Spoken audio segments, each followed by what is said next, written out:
In the 1930s, an out-of-the-ordinary competition plane made us discover a new path, the Caudron Renault Rafale.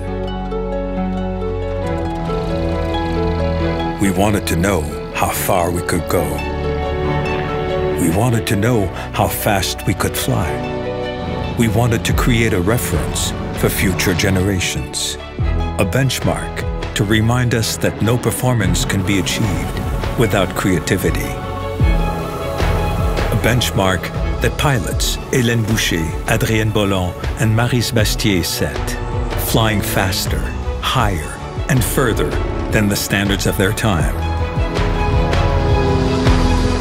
Today, this aerial inspiration leads us once again on a new path.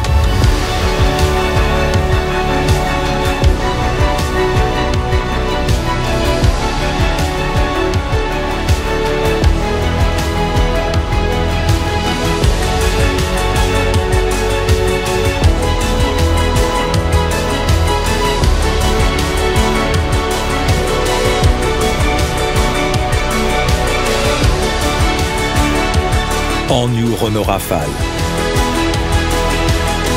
Aiming higher inspires reinvention.